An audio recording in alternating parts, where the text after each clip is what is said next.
and Gibson for Insight. Today, I'm joined by Elliott Abrams, a former advisor to Presidents Reagan and George W. Bush. He's now a senior fellow at the Council on Foreign Relations in Washington, D.C. Mr. Abrams, thank you so much for joining me today. You're welcome. The Republican Party now holds the majority in the House. How will this impact U.S. Turkish relations? It's not clear that it'll make a big difference, but I do think there's a good deal of frustration on the part of Republicans with Turkey's foreign policy over the last year or two. I think people are annoyed at some of the speeches they've heard and what they would view from their perspective as a lack of cooperation on some major issues involving Turkey and Europe, Turkey and the United States, Turkey and the Middle East. John Boehner is expected to be the new Speaker of the House, and his views on the Armenian genocide are known to differ from Nancy Pelosi's views. How will this impact the future of the Armenian genocide resolution? For years and years, people have said, don't talk to me about the Armenian genocide resolution. Turkey is a valuable ally, and I don't want to do anything that offends the Turks. I think the problem now is that you have a lot of people saying, talk to me about the Armenian genocide resolution. Talk to me about the history. Talk to me about the facts. I am not willing to say I won't do it merely because the Turks are against it. And this is, I think, the product of the feeling that Turkey has pulled back from the United States. Well, if you pull back from the United States, you don't get treated like a dear friend.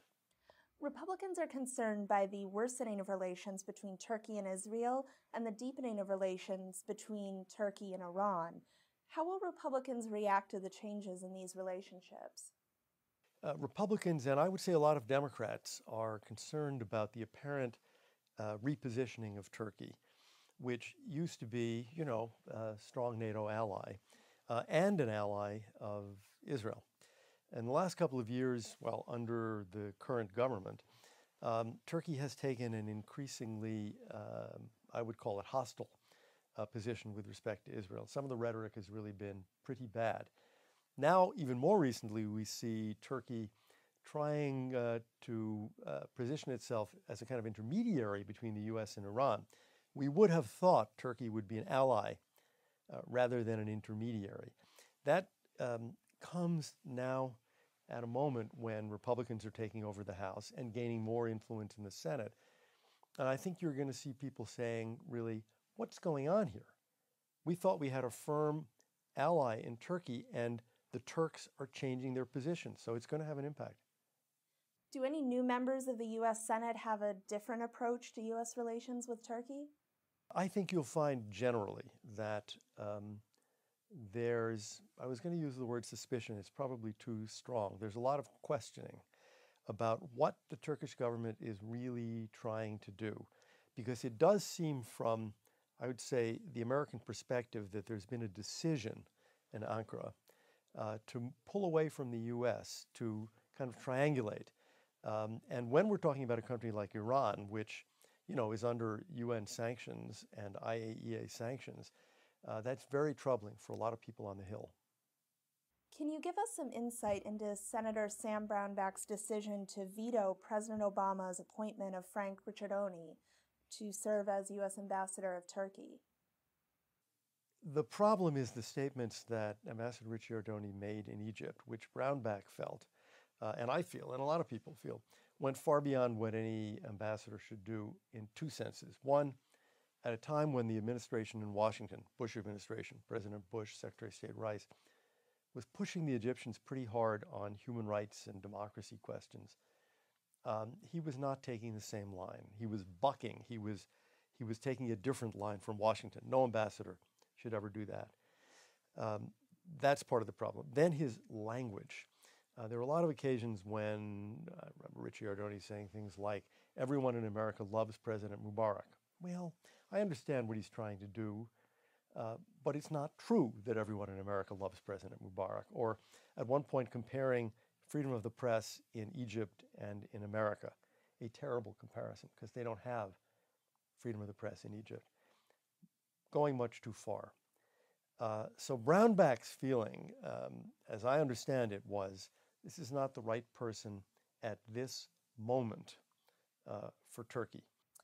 how does the lack of a U.S. ambassador to Turkey impact U.S. Turkish relations?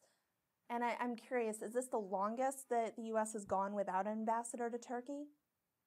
The problems in American-Turkish relations do not stem from having or not having an ambassador. They arose when we had a great ambassador, Jim Jeffrey, who's now in Iraq. They stem from changes in Turkish foreign policy under the current government. Now, those changes may be good or bad, they may be right or wrong. They are the cause of the difficulty between Turkey and the United States, not Jim Jeffrey, not having an ambassador, not the failure to have an ambassador. That's really peripheral in my view.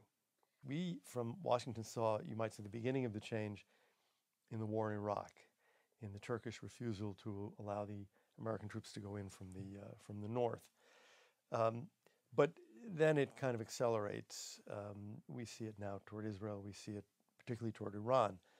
And there is, every right in the world for Turkey to do this. But from the American point of view, it's unfortunate because we thought we had a very close, tight, supportive alliance with Turkey.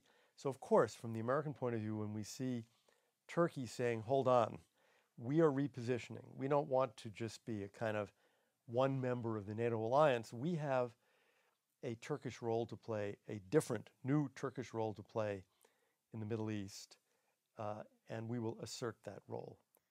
Where do you see U.S.-Turkish relations headed in the next 3 to 5 years?